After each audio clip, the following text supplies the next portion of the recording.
don't care who likes it or not. As long as we know it's the truth. As long as we know it's the truth. Now the point of this is, most of what we think we know, we don't know.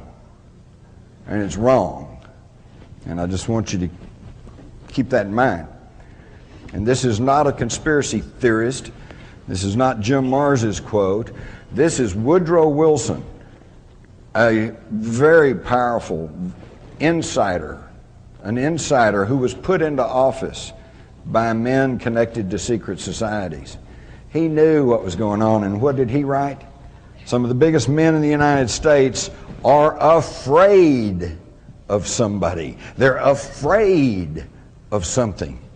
They know that there is a power somewhere so organized, so subtle, so watchful, so interlocked, so complete, so pervasive that they'd better not speak above their breath when they speak in condemnation of it. How much more do you want, folks? He's trying to tell us what's going on. So I'm going to quickly run you through the modern secret societies and how they connect, and I'm going to try to do this as rapidly as possible to get to the really good stuff. We'll start with the Trilateral Commission, which is one of the more recent ones. This was formed in 1973 by David Rockefeller and one of his henchmen, Zygmunt Brzezinski. And it was obviously an outgrowth, an extension of the even older and more secretive Council on Foreign Relations, because David Rockefeller and Brzezinski were both members. All 7 original members of the Council on Foreign Relations were members of the, 7 members of the Trilateral Commission were members of the Council on Foreign Relations. So it's safe to say that it was simply a little more open, a little more public, extension of the Council on Foreign Relations. What it also did was, because of its name, trilateral, which refers to the trilateral nations of Japan at that time, to include China now, North America and Europe, the trilateral nations. And so not only was it an effort to have a little bit more open, less secretive organization, but to also to include the Asian economies. They put out various position papers, and I particularly like the one they issued in 1975, Democracy in Crisis, where they basically said and argued that, you know, there's a little bit too much democracy in the United States, and it's just really not good for business, so maybe we need to curtail that a little bit. Now that was 1975, and I asked some of you older folks here about my age, do we have more or less democracy in the United States today? Seems like that they're getting what they want. You might also notice that I found it interesting, the logo of the Trilateral Commission looks suspiciously like a stylized swastika. And that may not be my imagination, as you will soon see. Senator Barry Goldwater, in his book, With No Apologies, just flat stated that the Trilateral Commission is intended to be the vehicle for multinational consolidation of the commercial banking interest by seizing control of the political government of the United States. And in fact, that seems to be what exactly is going on right now, is a merging of corporate with federal government. Which brings us to George W. Bush, who I call a post-turtle. Some of you say, what's a post-turtle? Well, that's a term we have down in Texas. You're driving down a country road and you see a turtle perched up on top of a fence post. That's a post-turtle. You know he didn't get there by himself. You know somebody put him up to it. And you know he can't do anything while he's up there. And basically all you want to do is help the poor creature down. Post-turtle. If it wasn't so serious about what's going on, it really would be pretty laughable. So now that tracks back to the even more secretive Council on Foreign Relations. This was formed in 1921 by a group of people that were including Colonel House, who was the right-hand man, shadow to Woodrow Wilson, And their whole avowed purpose was to educate the American public on the desirability of global government. And why did they feel like they had to do that? Because they had already made their first attempt, the League of Nations. Okay? But it didn't work. Why? Because the Senate of the United States said, I'm not sure we're ready to give up our national sovereignty. How many times have you heard the politicians in the last year or two talk about sovereignty? They don't talk about it, do they? For that matter, when's the last time you heard a national politician refer to the republic? They don't talk about that much either, do they? And while we're here, let's stop and briefly and let's explain what I'm talking about here. Oh, all they talk about is democracy. Democracy. God save democracy. We love democracy. The terrorists hate democracy. Well, what is democracy? Democracy is ruled by the majority. What's the primary example of democracy in action? A lynch mob. Okay? Everybody says lynch him, so they do. Folks, this is not what we were handed by our ancestors. This was never intended to be a pure democracy. What we are supposed to have in this country, with its Constitution, its Bill of Rights, is a democratic republic. Now, what's the difference? In a pure democracy, the lynch mob. Lynch him, okay? You string him up. In a democratic republic, you have to go through a system of laws, checks and balances, courtroom procedure. You have to give the guy a fair trial. There are certain procedures and laws that you have to follow. He has the right to meet his accuser. He has the right to defense. He has the right to cross-examine the evidence and the witnesses against him. And then if he's found guilty, then you can hang him. Okay? That's what we're supposed to have. And this is not what we have now, is it? Now they can grab you, lock you up, and if one man, John Ashcroft, who's up until 9/11's whole claim to fame was throwing covers over the bare breast of statues in Washington, D.C. because he was upset. Oh. Talk about a boob. I didn't say that. But on his word alone, you can be declared an enemy combatant and held without trial and without legal representation. They are stripping the liberties that we are guaranteed in this country. And it really is amazing to me, because if Osama bin Laden was indeed behind the 9/11 attacks, and there's still been no real proof that he is, but if he was, and if his goal was to destroy a democracy and to end our freedoms, he succeeded, hadn't he? But we know that some bearded guy over in a cave somewhere is not responsible for everything that's going on in the world today. Who's responsible are these people. Who's responsible are these people who have been working at this for hundreds of years. What's interesting is, notice, oops, they just cut the graphic. Can we put the graphic back up real quick?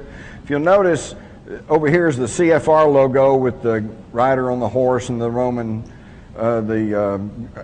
Latin inscription. And over here is a medallion of the ancient Knights Templars. Looks pretty close, doesn't it? Same deal. And the same objectives are going along. They consolidated all of this a long time ago with the formation of the CIA and with the National Security Act of 1947. The National Security Act of 1947 is really what began to sound the death knell for freedom and democracy in this country. It was signed on September the 27th, I believe, of 1947, and it's really interesting to see what happened there. Now, most of the things with the National Security Act of 1947 we're all kind of familiar with. We know it separated the Air Force from the Army as a separate branch of service. We know it created the CIA. We know that it changed the words, the title of the old War Department to the Defense Department, which is a pretty slick public relations move, because if you go back and look at that old War Department, oh, who wants a War Department? But under the old War Department, we only fought 3 wars. Spanish-American War, World War I, World War II. Under the Defense Department, where we're only going to defend ourselves, yeah, we got Korea, Vietnam, Kosovo, you know, Panama, Grenada, Laos, Cambodia, you know, Colombia, you name it. I think we need to go back to the War Department. We didn't have near as many wars.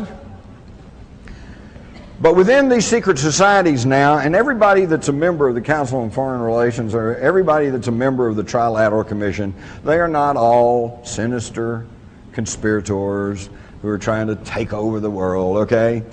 A lot of them are just wannabes, you know. They want to be there. They want to be taking over the world. Or actually, I would describe it this way. Remember when you were in grade school? And the thing you really wanted most out of life was to be able to sit at the table with the cool kids in the lunchroom. Boy, if I could just be with those cool kids, maybe I could get a date for Friday night, you know? That's what you really wanted. Well, these are the people who are globbed onto these secret societies. Most of them are not on the inner core elite. They are just wannabes, and they like to be next to the wealth and the power, okay? But within each of these societies, there is a handful of people that, like, and one is David Rockefeller. He's in all of them, okay? Henry Kissinger, you know. And there's certain ones who are at the inner core of all of these societies. They meet once a year in a group known as the Bilderbergers. The Bilderbergers are so secretive that they don't even really have a name. They're called the Bilderbergers because they were first discovered by the public meeting in Holland back in 1954. And they were founded by Prince Bernhard of the Netherlands, who had previously been a Nazi SS officer. And by the way, any of you all have Texaco gas cards? You do realize that Texaco is now bought by Shell. And Shell is that's the royal family of Holland, the founders of the Bilderbergers. So the New World Order marches on. And of course, then we've got Skull and Bones. I think we all know that Prescott Bush, the patriarch of the Bush family, and that George Herbert Walker Bush and George W. Bush are all members of the Skull and Bones. Now, there are some who argue that the Skull and Bones is the secret society behind the secret societies and that they run everything. I'm not convinced of that. There are plenty of people who have been inducted into the Skull and Bones and who have elected not to follow through on all their contacts and have gone on to live very respectable and good lives, okay? The Skull and Bones, however, is a springboard. That's where they take young men, they find the ones that with ability, and more importantly, those that are compliant, and they groom them to become world leaders. And all you have to do is just go study about the Skull and Bones, and you'll find that there is an inordinate number of people who go on to take top government positions. Again, if this was really a free country, you'd think that we'd have some people from, you know, Southern Cal, University of Texas, Oklahoma, somebody. You know, there's got to be some smart people around somewhere. But these folks are always the ones that end up in power. Also, it has been established that the Skull and Bones is actually the Order 322. It is the 322nd chapter of the Illuminati.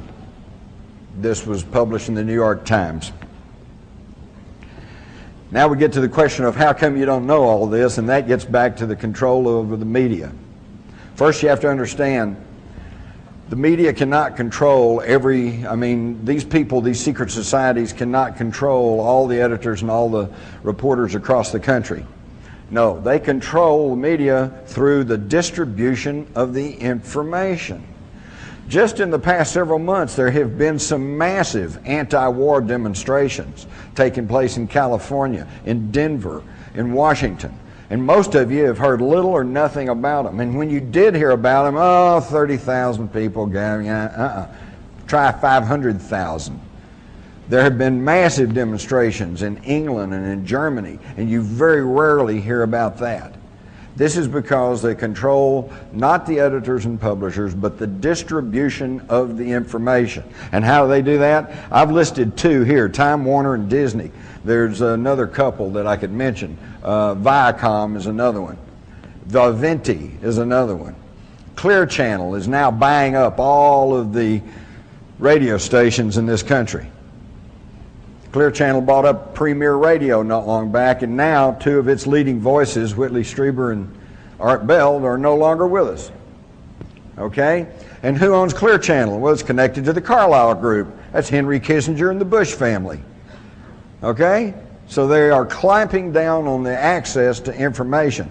And never lose sight of the fact is, I don't care how brilliant you are, if you make decisions based on faulty, erroneous, or incomplete information, you're not going to be making the right decision.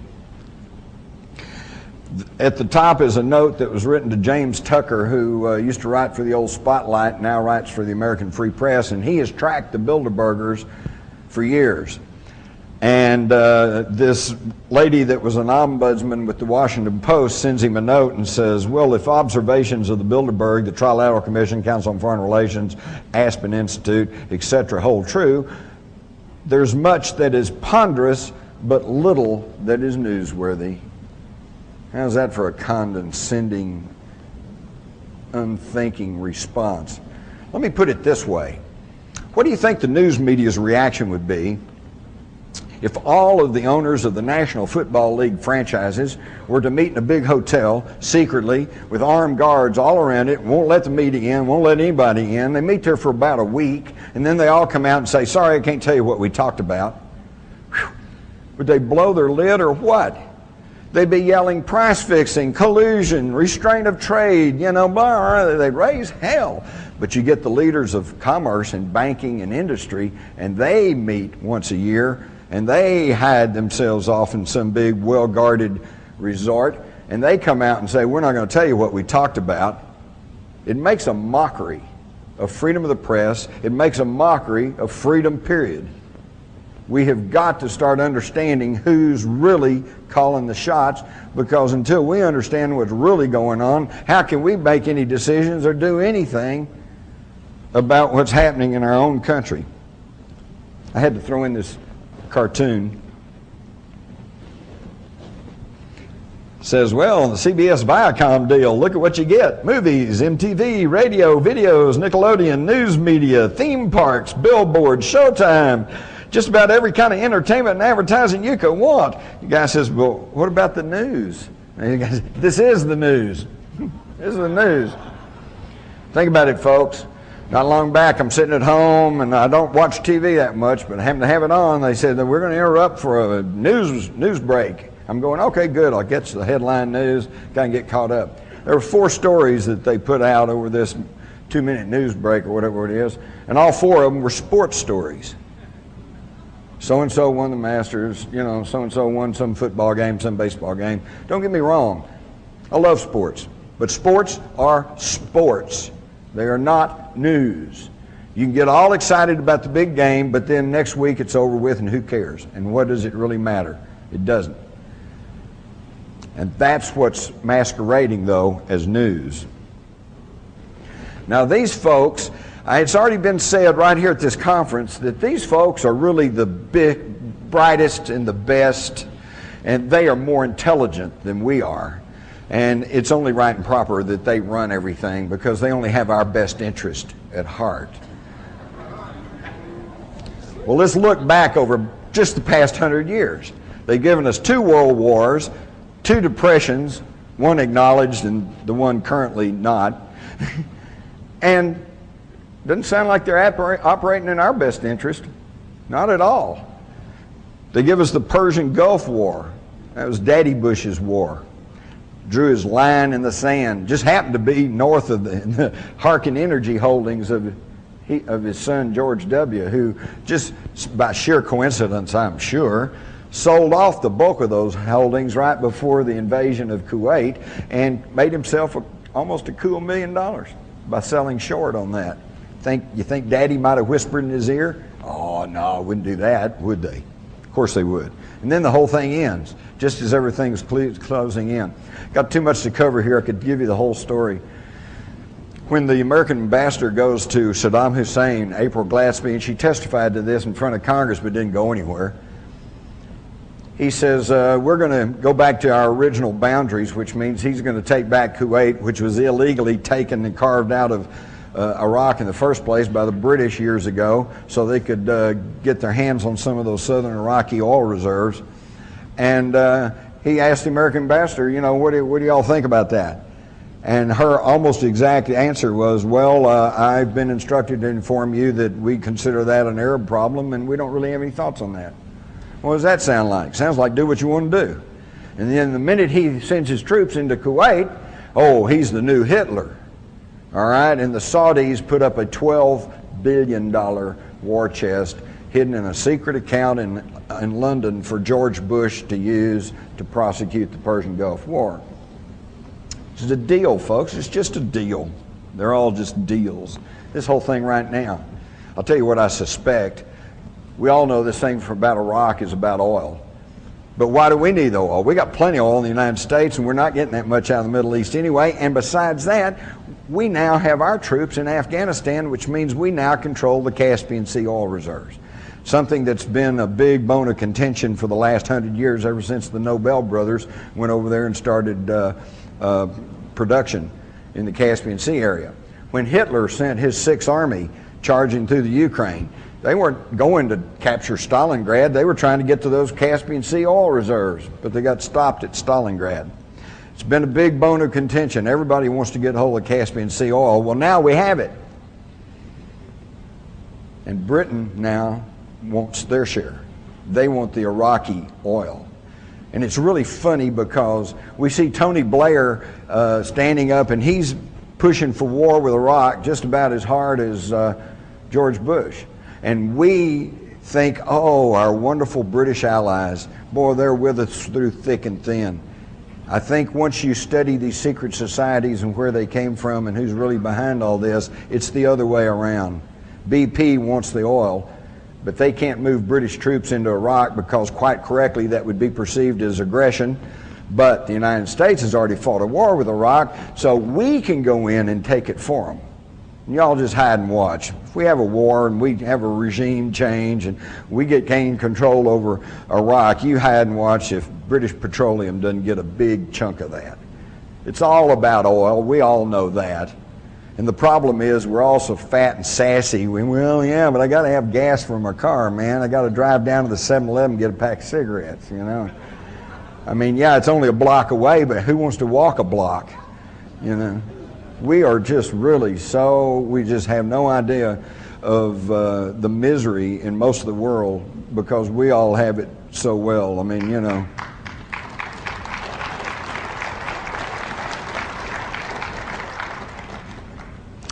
So it's all about oil, and my big complaint there is we don't need the damn oil, okay?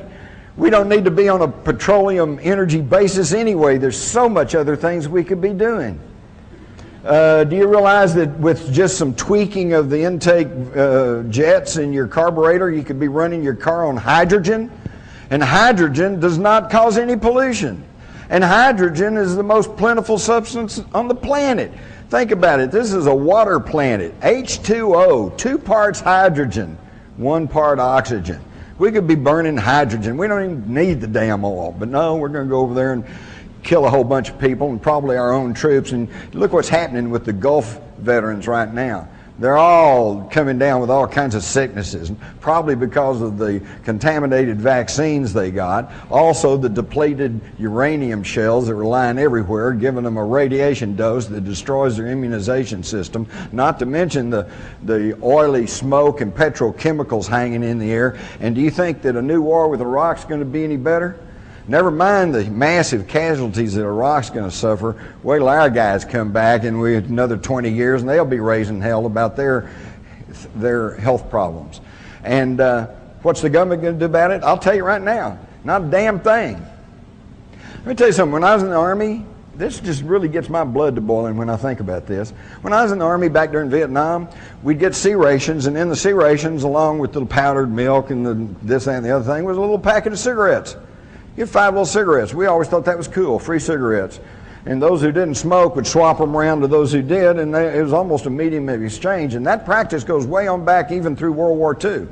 Where do you think all those guys in World War II got the smoking habits? Because the Army gave them free cigarettes.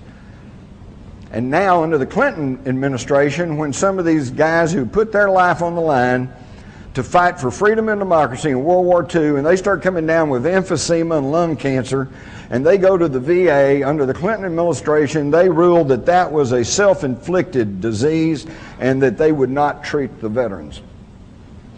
That's shameful, folks. That's shameful. You give your soldiers cigarettes all through their career, and then you won't treat them when they get a health-related problem? Unconscionable. But that's what happens when you let these secret society creeps run your country.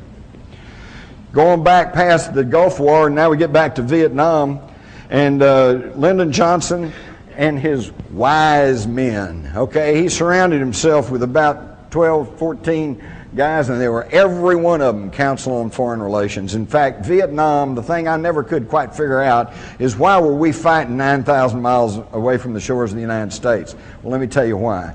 Because right after World War II, the Council on Foreign Relations published some papers that were saying we needed to gain control over the mineral resources of Southeast Asia, which at that time was called French Indochina. All right, but then in the spring of 1954, the French got defeated at the Battle of Dien Bien Phu, and they withdrew from French Indochina. Within weeks, John Foster Dulles, a founder of the Council on Foreign Relations, and who was then Secretary of State to Dwight Eisenhower, goes to the Philippines and creates something called the Southeast Asian Treaty Organization, SEATO. And he later explained that he did that to give the American president the legal precedent for intervention in Southeast Asia. That was the beginning of the whole thing. Now, is he acting on the best interest of the United States, or is he acting on the best interest of the Council on Foreign Relations that wanted control over those mineral resources? And of course, I don't have to tell you what happened. 58,000 American lives later, we finally slunk away with our tail between our legs, defeated by a bunch of guys in rubber sandals, thanks to the wise men. And in the middle of this, when our guys are dying in the jungles of Vietnam, who's over in Russia but David Rockefeller meeting with Khrushchev? And with the insistence of David Rockefeller and his other powerful friends at the Council on Foreign Relations, they encouraged Lyndon Johnson to increase loans to Russia at levels higher than we did in World War II when they were our allies against Hitler. Now, what does this mean? It means, folks, that while our sons and daughters and brothers and husbands were over there fighting for their lives in the jungles of Vietnam, we were told we had to do that because North Vietnam was a surrogate of China and Russia, and that if we didn't stop them there, then it's the domino effect, and they'd take over the Philippines, and they'd take over Hawaii, and they'd take over this country, and we had to stop them right there. And that they were getting arms and ammunition from China and Russia, and it was an anti-communist crusade. And to that extent, it was true. They were getting arms and ammunition and war materials from China and Russia. And Russia was getting loans from us. And they'd take our tax-supported money and they'd build facilities like the Kama River Truck Factory, and they'd crank out war materials to ship to North Vietnam to use against our guys. Does that make any sense to anybody? But that's what goes on, folks, and it's still going on.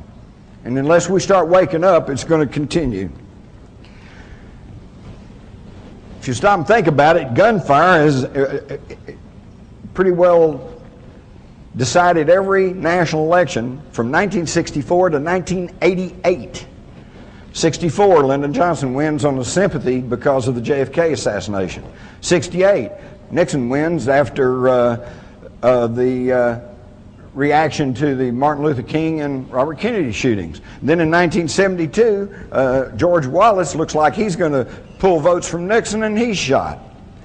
1976, Carter wins after there were assassination attempts on Gerald Ford. And then in 1980, Reagan is elected after an assassination attempt on Jimmy Carter.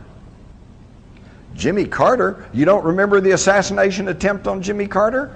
Why, he had asked for national TV time in the late spring of 1979, and he was going to announce some sweeping changes in government, including curtailing the CIA. But then he goes to Los Angeles, and he's attacked by Raymond Lee Harvey and Oswaldo Ortiz.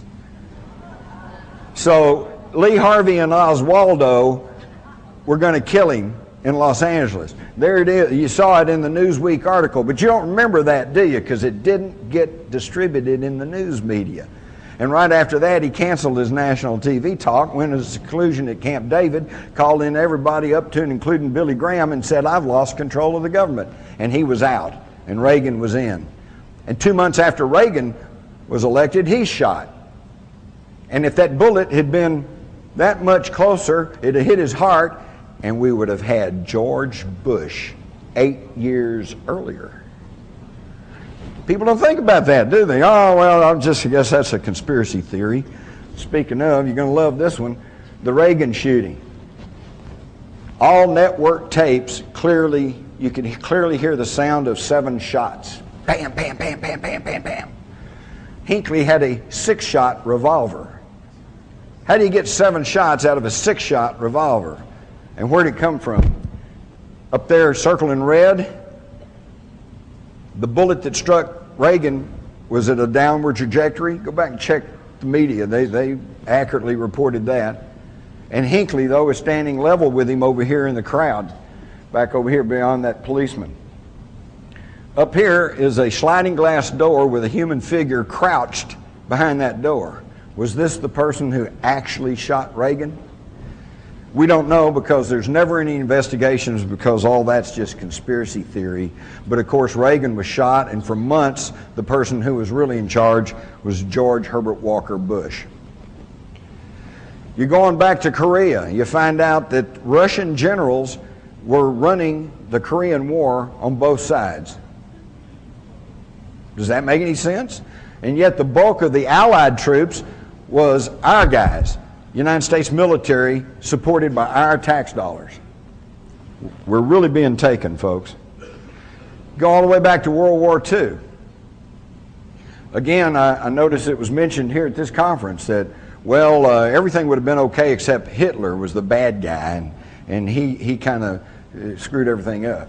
Well, let me tell you, folks, do your homework. Hitler didn't just suddenly appear. Hitler, number one, was a military intelligence agent who was assigned to infiltrate the Nazi Party. And he went back to his superiors and said, well, went to this meeting, there's only about 9 guys there, but you'd like them, because they want to rebuild Germany, and they hate the Jews, and they want to rearm, and they want to repudiate the Versailles Treaty. So his superior said, that sounds pretty good. Here's some money, go back and help out. So they created Hitler. And then as he began to gain more power, who was behind him? Another secret society, the Thule-Gesellschaft, or the Thule Society, made up of some of the leading industrialists, leading intellectuals in Germany at the time. People, and also people who had an intimate working knowledge of the occult. All right? So now we can see that all of these secret societies have been working along. And it was the same thing back during World War I. Same people ran World War I. It's amazing, but at the time of the Russian Revolution, where was Lenin? He wasn't in Russia. He was in Switzerland. Where was Leon Trotsky, the communist key philosopher? He wasn't in Russia. He was in New York City working for Wall Street capitalists. And they gave him money, and they gave him all kinds of support to go into Russia and take over a popular uprising and change it into a communist government. Lenin was the same thing. We all know that he was put on a sealed railroad car and traveled through wartime Germany that was at war with Russia, and was sent on into Russia to take over the government and set up the communist system. And one of the people who helped facilitate that was a leading banker in Germany who also was very highly connected with German intelligence, and that was a fellow by the name of Max Warburg. Now, don't you find it passing strange that in World War I, Max Warburg, who was head of German intelligence and a big leading banker there in Germany, his brother, Paul Warburg, founded the Federal Reserve System in our country, and at that time was head of the financial end of World War I for the United States of America. Does nobody find that amazing? Here he is, Paul Warburg, and here's the house on Jekyll Island where the plans were laid to instill upon us the Federal Reserve System, which is neither federal nor has any reserves. All right? It is a system of 12 banks.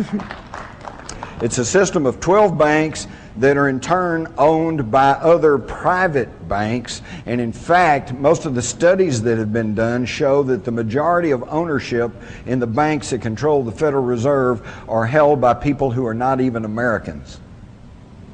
Think about that one.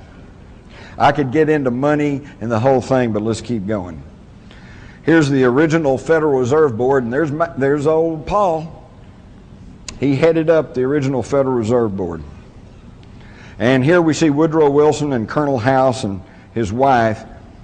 And this is where it begins to tie into the older secret societies, because as I pointed out, Trilateral Commission connects to the CFR. The Intercorps leadership is Bilderberger. The CFR was created right after World War I by Colonel House, Bernard Baruch, and others to try to sell us on the idea of globalization. And these folks had been members of the old Cecil Rhodes secret society called the Round Tables. Here is a cartoon from 1911 showing Karl Marx shaking hands with J.P. Morgan, George Perkins, Teddy Roosevelt, John Ryan of National City Bank, John D. Rockefeller, and Andrew Carnegie. They financed communism. They created it. Why? So they could play both ends against the middle. Think of Cold War. And now it's over with. And think of the billions of dollars that were squandered on that Cold War. Think of what this country could be today if we'd spent that money building schools and upgrading education, upgrading health facilities. No, that was not going to make them money. So see, back in 1911, those old folks knew better about what was really going on than we do today. And this is just a little graphic showing the New World Order and how that it tracks on down. You can take a look at that. I do want to mention the Hegelian dialectic. That sounds pretty fancy, but basically all it is just action, response, and then synthesis, whatever you work out. You all do this all the time. You and your wife or husband decide you want to go to the movies. One of you says you want to go see movie A. The other one says, no, I don't want to see that. I want to see movie B. Okay? Well, the one who wants to see movie A, that's thesis.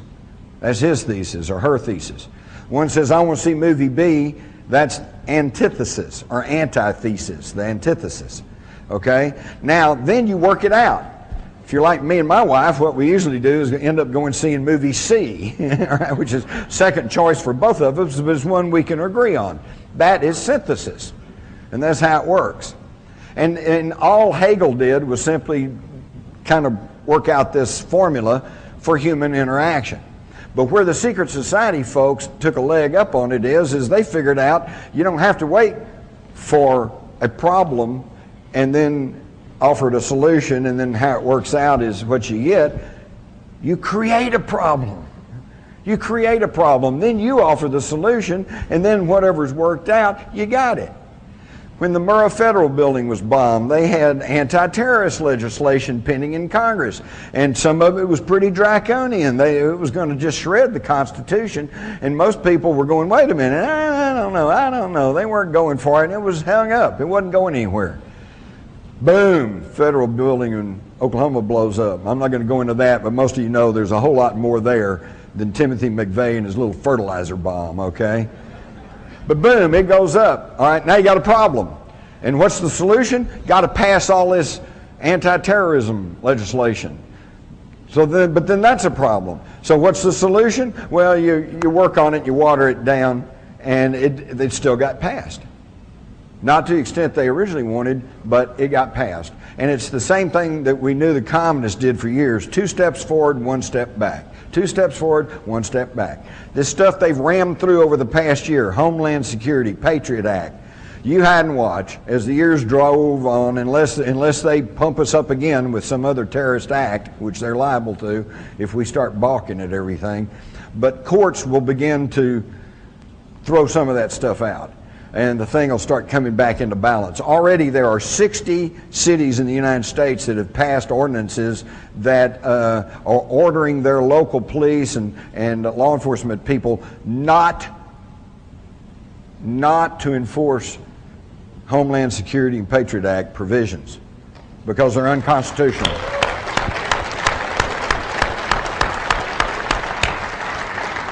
Of course, you don't hear much about that through the mass control corporate media, but it's happening, and there will be a backlash. It will come, and things will balance out a little bit, but see, it's already on the books. And this Homeland Security thing, once you create that whole level of bureaucracy, I guarantee it'll never go away. The CIA is a good example. That was intended to be exactly what it says, the Central Intelligence Agency. It was going to be a small agency that was going to take the intelligence from the Army and the Air Force and the Navy and everybody else and coordinate it. And it was intended to stop duplication of effort. And instead it created a whole monster that we're still having to deal with, okay? And it'll never go away. Homeland Security will never go away. We should never have passed it in the first place, but there was no debate, no talk. They got Homeland Security the night it started off. It was a 30-page thesis saying here's what we probably need to do, and by the time it got to Congress, it was 500 pages, and they got it the night before the vote. Now, folks, I don't care how smart you are, you can't read 500 pages, absorb it, think about it, and make an intelligent decision. And I'll tell you, for that one fact alone, and I'm not even going to argue the merits of Homeland Security, but for the mere fact that your representatives passed a law that they hadn't even read, I think should be cause enough for a recall. You ought to throw every one of them out.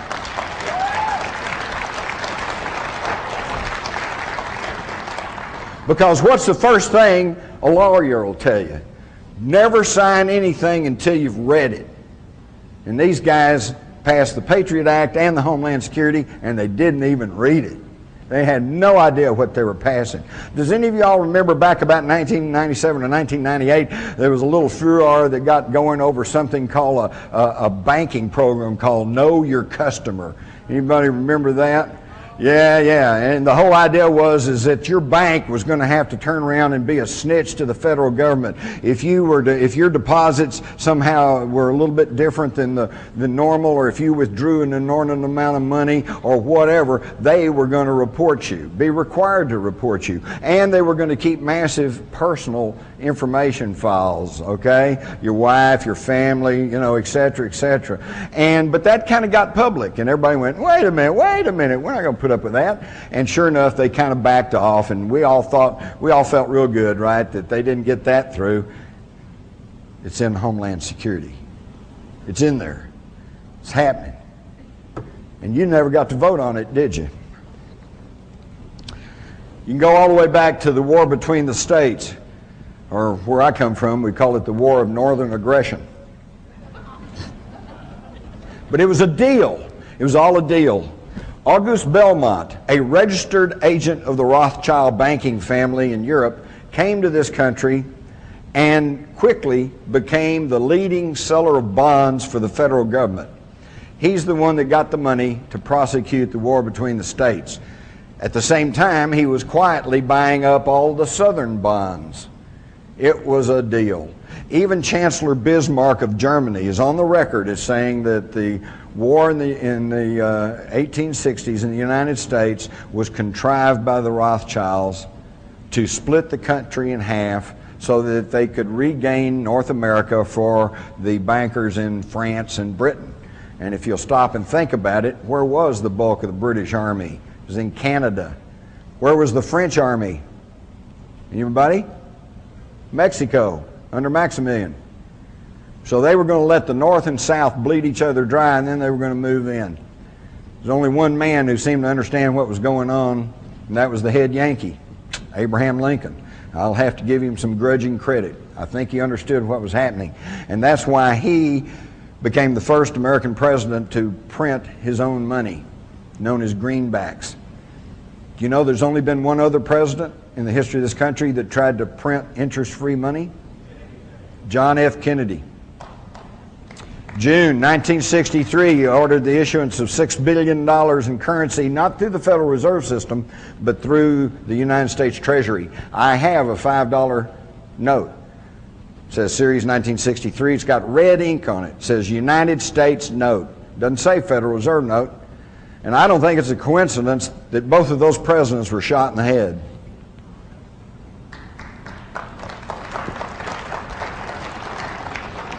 So now we can see what I call my pyramid of power. That's us down at the bottom.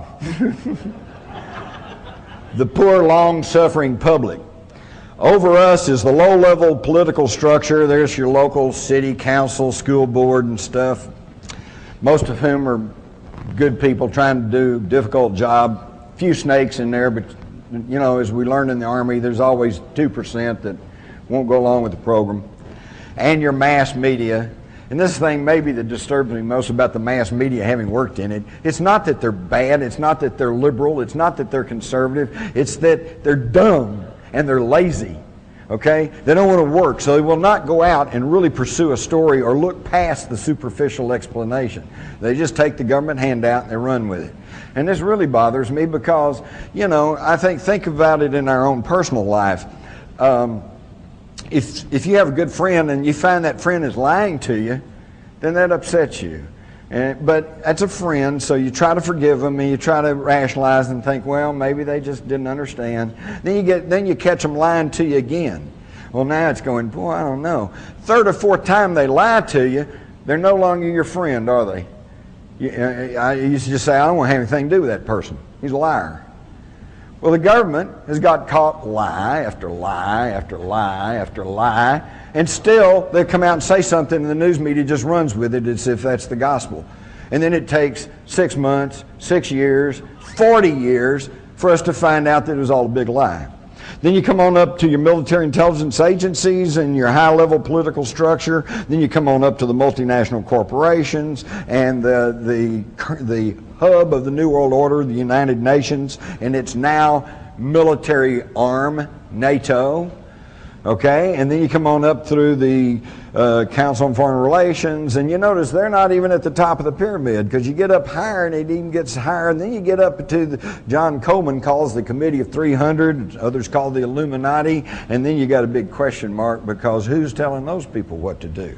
Now we start into real history. I'm not going to really belabor you about Freemasonry, other than to tell you that you might want to be aware that the first third party in the United States was the Anti-Masonic Party. And they broke the back of Masonic Freemasonry back in the early 1800s, and it never quite recovered until after the Civil War. Within Freemasonry, this isn't my theory, this is what Masonic historians and writers will tell you, if they're honest. There's a huge outer circle. Well, first let me say this. There's a tremendous difference between European Freemasonry and American Freemasonry. The European Freemasonry is much more sinister and has much more ties to politics and to the Illuminati. But the North American Freemasonry is much more of a kind of a fraternal order, and they do great things. Their burn centers are wonderful. But within Freemasonry, in both sides of the ocean, there's an outer circle, and then there's a little inner core circle that knows what's really going on and what their agenda really is. Now, don't bother to ask a Masonic friend if that's true, because he will tell you no. And that's because he's either part of the outer circle, in which case he really truly does not know that there's an inner circle, or he's part of the inner circle, in which case he's taken a blood oath never to reveal that. Okay?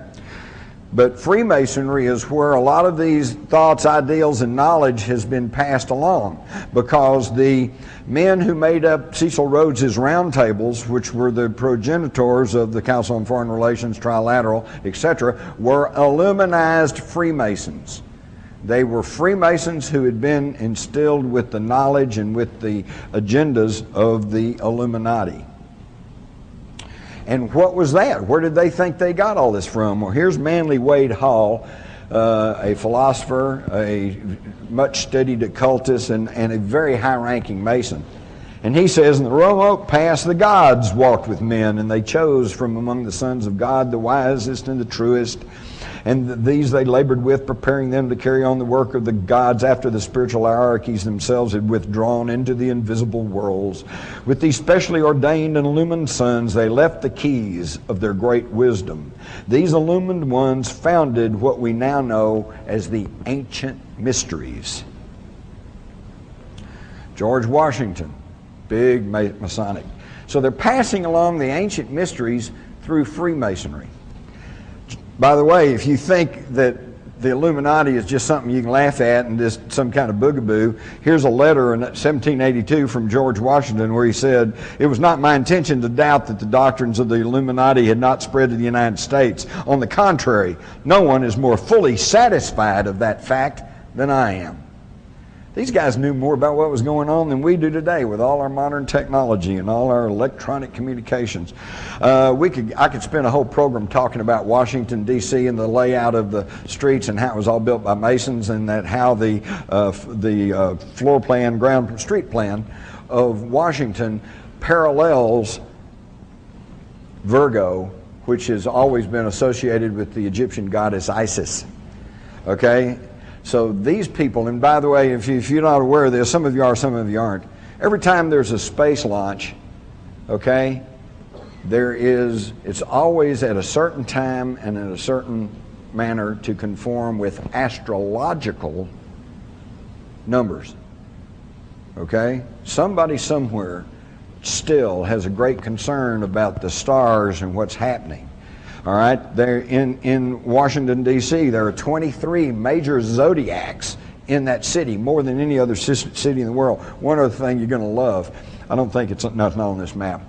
In the earliest plat of Washington, D.C., all the lots are numbered, except one. You get up to 665, and then it jumps to 667, 668. So what's missing? 666, 666. And guess what sits on that lot today? The capital of the United States.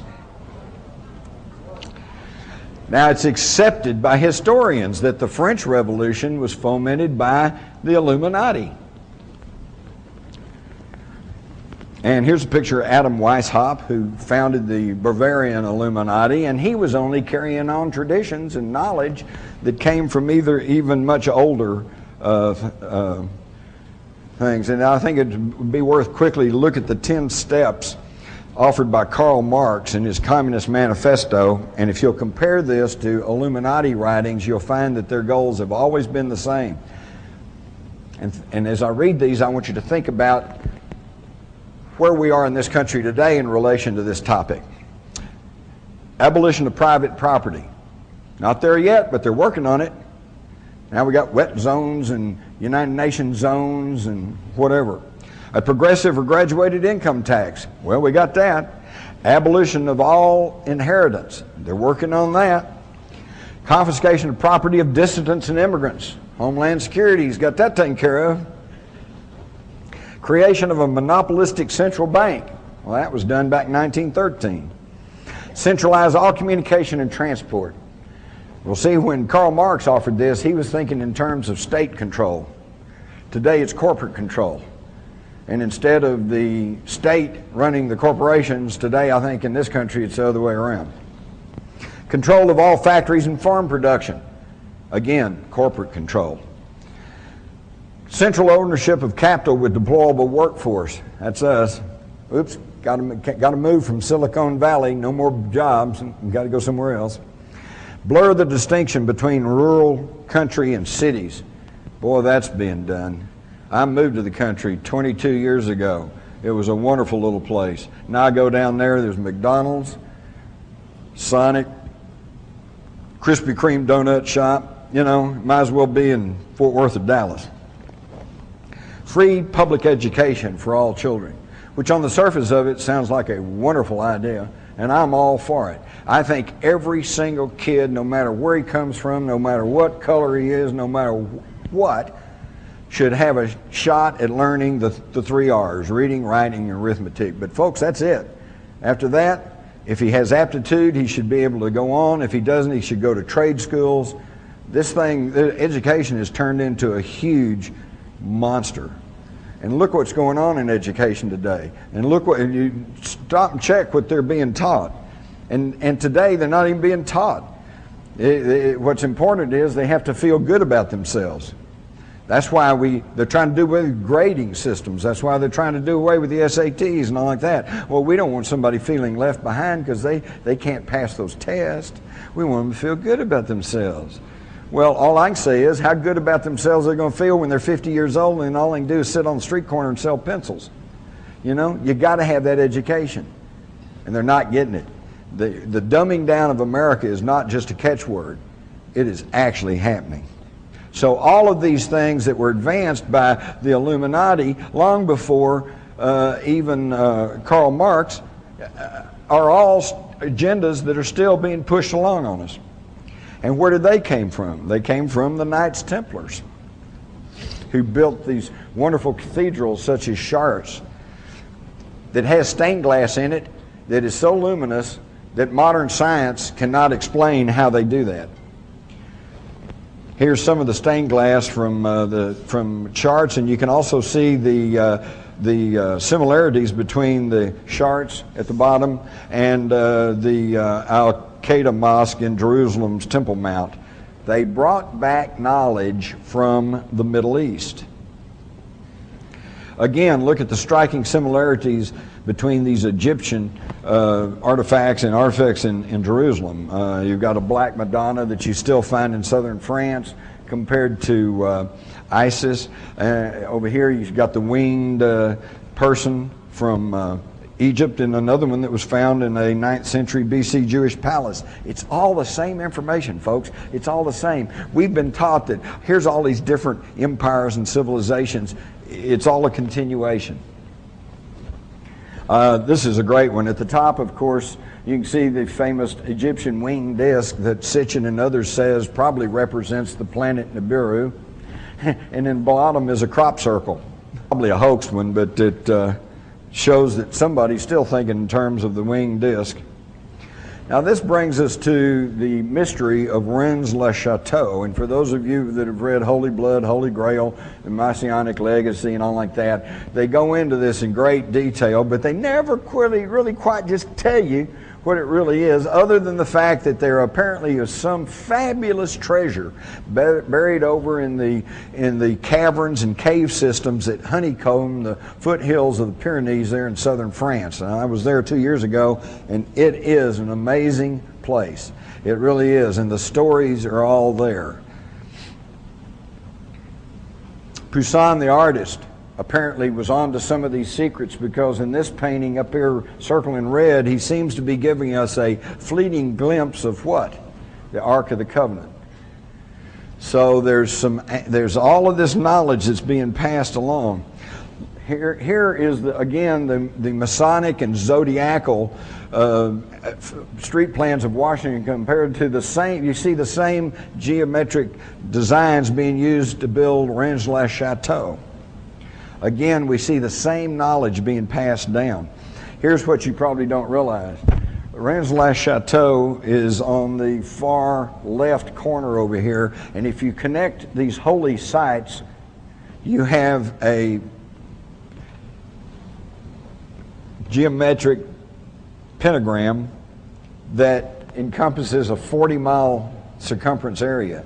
Any of you that have read Maurice Shaitlin's book know about the Maltese cross that is in the Aegean Sea that you can only connect by getting a map and connecting these sacred sites. Again, ancient knowledge passed along.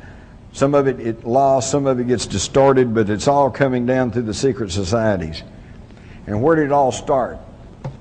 It started in southern Iraq, also known as Mesopotamia. In the Bible, it's referred to as the Chaldees or Chaldea. Now, one of the tragic things of the turmoil that's going on in the Middle East is the fact that what you actually have are cousins, family people fighting each other, because the Arabs trace their lineage back to the biblical patriarch Abraham, and the Jews trace their heritage back to the biblical patriarch Abraham. So they're all related, but they can't get along. If we could go back to that, to the map, the Bible tells us that Abraham came from Ur of the Chaldees. So he was not a Jew. He was not even a Semite. He was a Sumerian. And he had knowledge from the ancient Sumerian culture. And he brought that knowledge where? To Egypt. This is where the great Egyptian civilization got started, with the knowledge that was brought out of Mesopotamia. Now we get to the question, and now the rest of it, more knowledge was brought by Moses. Except who was Moses? There is a very cogent argument to be made that Moses is not a name, it's a title. Moses, meaning the pretender to the throne, the one true heir. And now we go and we look at the story of Moses. Oh, he was hidden away as a baby. He was placed in a basket of bulrushes, floated down the river to relatives, raised by foster parents, educated as an Egyptian, believed in the one true God. Now, you know what? If you go back and study about Akhenaten or Amenhotep IV, you find that it's the same story. Hidden away as a baby, placed in a basket of bulrushes, floated down the river, raised by foster family. The foster family were Hebrew slaves. Well, y'all know, any of y'all who have adopted or are adopted or are adopting children, your real parents are who raise you, not who gives birth to you. Okay, we all know this. So Amenhotep is raised by Hebrews who instill in him the idea of a one true God. And when he assumes the throne as Pharaoh, he changes his name to Akhenaten, meaning the one who worships Atum, the one true God. And even in the Bible, it says he was an Egyptian or had great knowledge of Egypt, was very powerful in Egypt. How does a Hebrew slave get that? So now that whole story takes on a whole different coloration. And when he is overthrown because he's shaken up the religious hierarchy of the day, which was making tons of money because everybody had to pay homage to all the various gods. They didn't like that, so they overthrew Akhenaten and they banished him.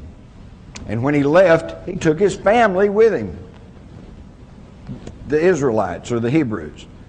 And they considered him still the one true king, or Moses. But whether or not that's true, we find again that all of the information flows from Iraq or Samaria into Egypt. And of course we know that from Egypt then all this knowledge was centered in the ancient mystery schools of Egypt, which then went on to the ancient mystery schools of Greece and then on into the Romans, and this was our Western heritage. Now, all of this was accumulated regardless of who Moses was, whether he was a title or a name. When the Israelites were sent out of Egypt and freed, they were told to take what you need.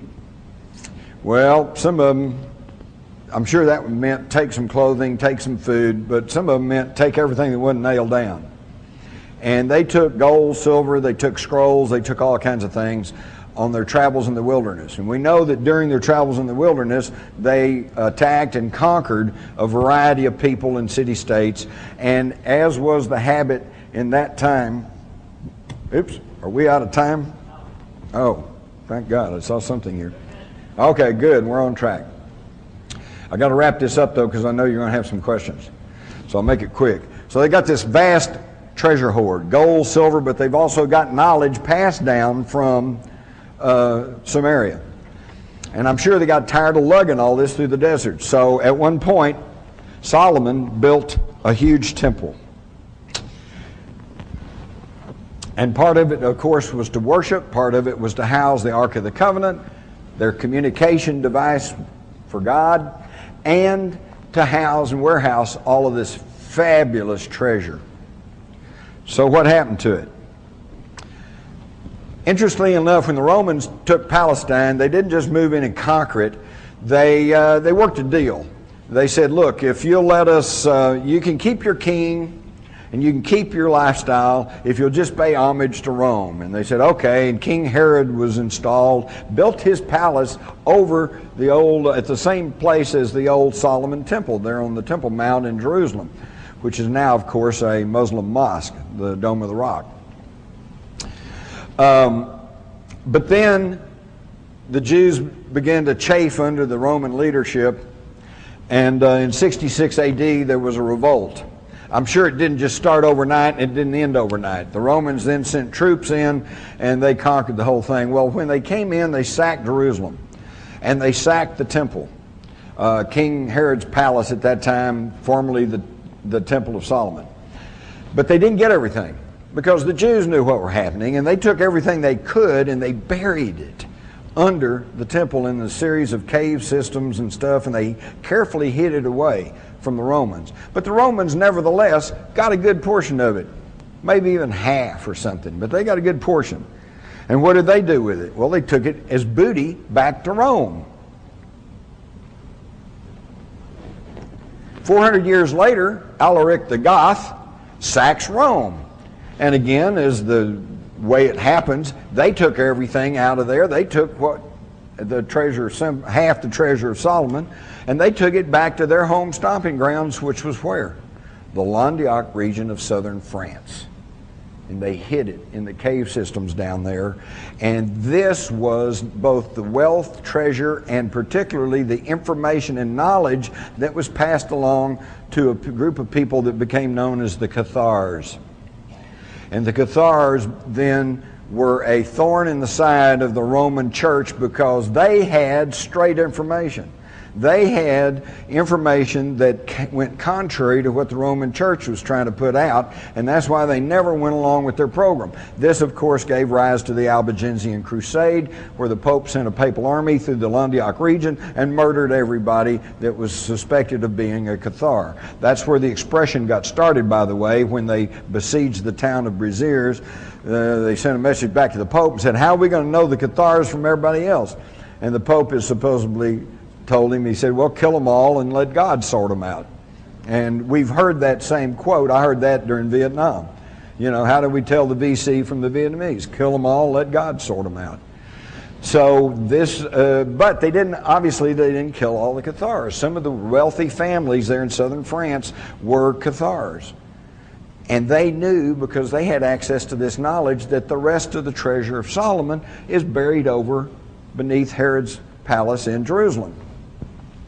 So they fomented the Crusades, ostensibly to retake the Holy Land, but in reality these French families, the Blanchards and Saint Bernard and these folks, they knew this treasure was over there and they wanted it.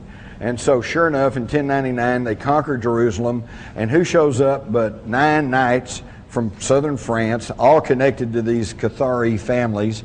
And they say, we want to form a new military order called the Knights of the Temple.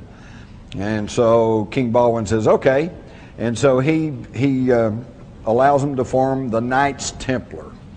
And they were supposed to be guarding the roads there, but they never did. What they did was excavate under the temple and regained the rest of the treasure of Solomon. Again, not only a treasure of gold, silver, and precious stones, but a treasure of knowledge. And they hauled it from Jerusalem back through Rome and back into the Languedoc region. And now at this point, the treasure of Solomon is reunited and hidden away in southern France in the area of Rennes-le-Château. That's what the mystery's all about. That's the treasure. Now, whether Father Saunier ever actually found the treasure is open to question. I suspect not. But he knew that that's what it was all about. He knew that this was in the right area, and that's why he was suddenly wealthy and all this strange things went on with Rennes-le-Château.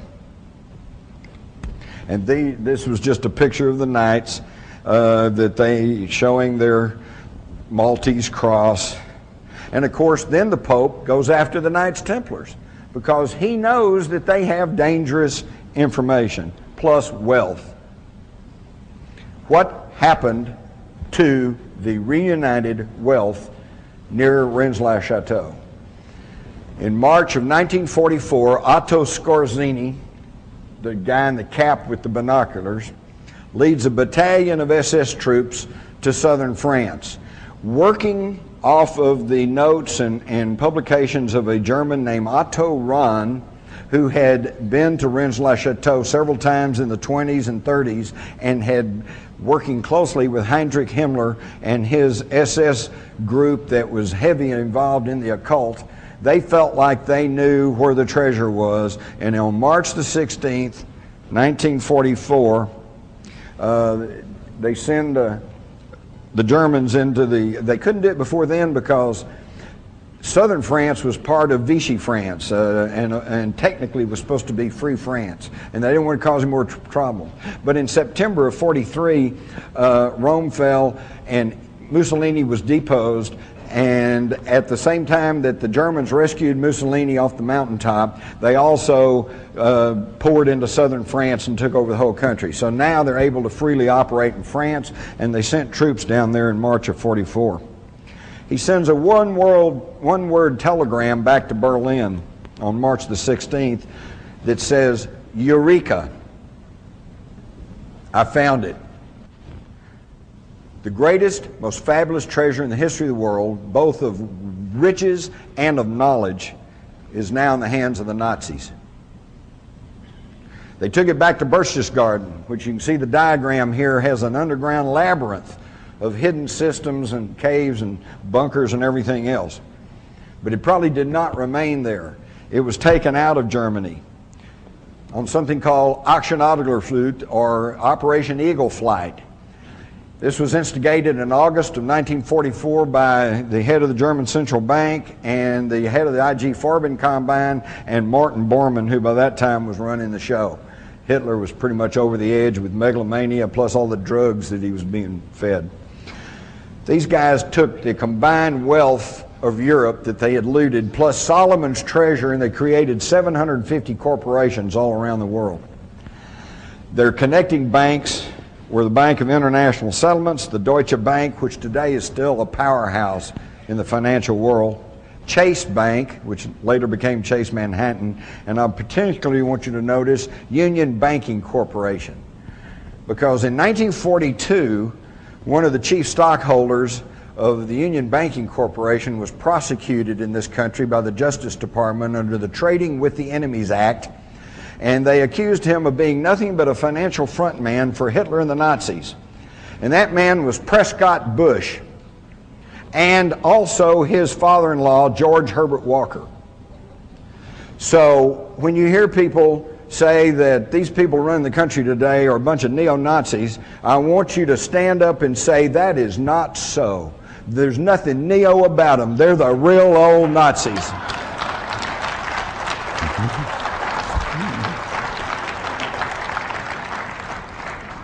And the attorneys for the Schroeder Bank, which was one of the chief connecting banking operations, was a law firm in New York, Sullivan and Cromwell, and their leading attorneys who worked with the Nazis was John Foster Dulles and Allen Dulles. John Foster Dulles, Secretary of State under Eisenhower, the guy that brought us the Vietnam War, and Allen Dulles, of course, who was one of the longest-running CIA directors, who then sat on the Warren Commission to determine what happened to John Kennedy. If you bloggers self-organize and attach yourself like leeches to specific issues, corporations, organizations, challenges, whatever, you will be the intelligence Minutemen of this century. The power is in your hands. There aren't enough guns to kill us all, and Halliburton can't build the jails fast enough to keep us down. Bloggers, as Linux is organized, where you grab onto an issue or something and you are part of a structured citizen journalism blogging thing that lets no evil doing go unnoticed, that rules. So I think we're at a turning point. I think we're at the very beginning of a historic tidal shift in power, restoring the Constitution. I don't know how many of you are following this, but the Comptroller General has told Congress the United States of America is insolvent. We're out of Schlitz. We literally have no money to make it to the next decade. Now, there's some very easy solutions. I can eliminate all income taxes tomorrow and have more than enough money to fund the government by using some other guy's bright idea. We tax the Federal Reserve at 0.0006, doubles our money until we decide to put them out of business permanently, because we certainly should not have central banks. We've put together an electoral reform pledge, and it's my view that any member of Congress, any member of the Senate that refuses to sign both the constitutional pledge supporting the Constitution and the electoral reform pledge should be put out of business. And I believe that will be 95% of all of these people. It may be time to literally dump Congress on its ass and start over. The government has gotten stupid to the point that it can't write a statement of work. And so they ask the contractors to write a statement of work, and the contractors write a statement of work saying, you need more of what I haven't been able to sell. And the government says, oh yeah, right, good. Put it in the budget. This is real shit. I can crack all 10 of the top-level threats to humanity in less than 25 years for less than 1/3 of what the world is spending on the military. Blog that. And I will tell you the price of buying back the United States government, it's $500 million a year. In the early 90s, Newt Gingrich and the Republicans got together. Their plan is now on the street. It's been exposed by a Columbia professor. They concluded that they could buy the United States government from school board to State House to White House for $300 million a year, and by golly, they did. And every single member of Congress is impeachable for having abdicated their Article I responsibilities under the Constitution and serving as foot soldiers.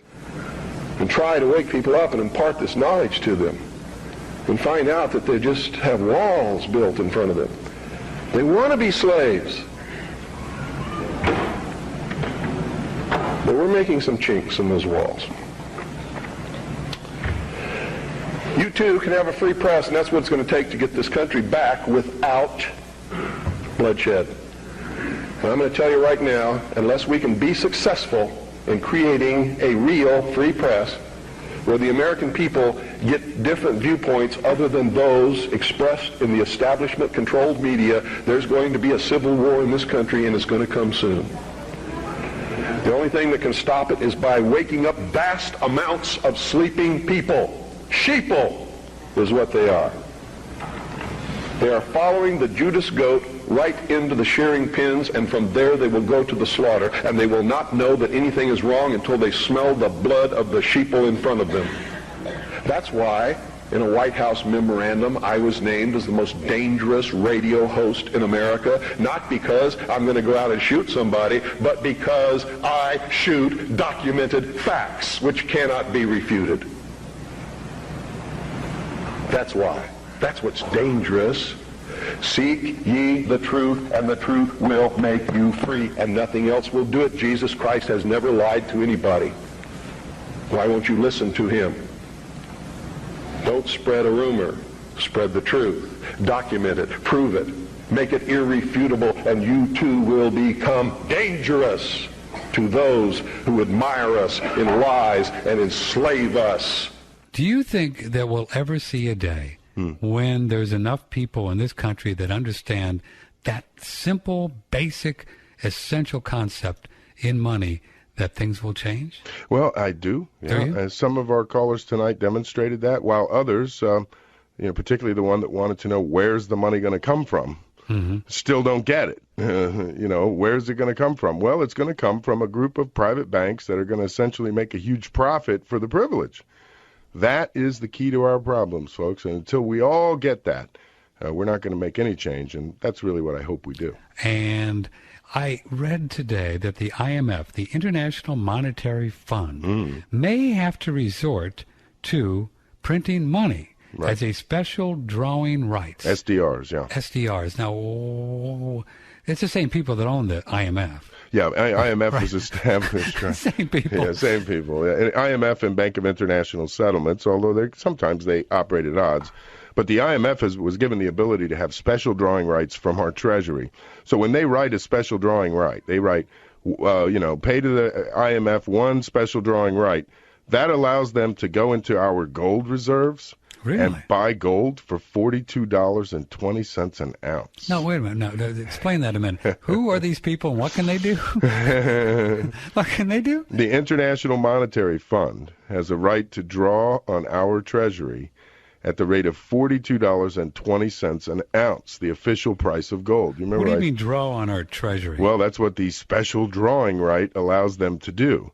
So instead of saying we're going to give them $1 billion, it's much cheaper if you just say, oh, well, at $42.20, they're only taking $40 million. But in reality, what they've really gotten is gold that's worth $900 and change. But in their world, a special drawing right and $1 are pegged at $42.22. And who owns the IMF? Well, it's a member banks that own the Federal Reserve. They just own it on a bigger scale. This is a worldwide organization. Yes. I cannot believe we the people. How did it ever get this screwed up? Well, we weren't paying attention. We took our eyes off the ball in the, basically with World War I and World War II. We allowed the Federal Reserve Bank of New York and its owners to consolidate their control over the world's financial system. And then over the last 90 years, they've just reinforced that with cement. So now trying to get out of it is going to be ridiculous. Oh, man. That's a very spooky story that you just laid out there, these special drawing rights. Yes. I'd never heard about that Most before. people have not heard of them, and that's how the IMF draws its funds from its members, by special drawing rights. And so the J.P. Morgans of the world, the Citigroups, the Goldman Sachs, the Shanghai Bank of China, it's the same people that are in there in this IMF? Indeed. If you look at the history of World War I and II, especially World War II, under the trading with the enemy circumstances, the Bank of International Settlements and the IMF, actually more to the Bank of International Settlements, IMF was not yet in existence.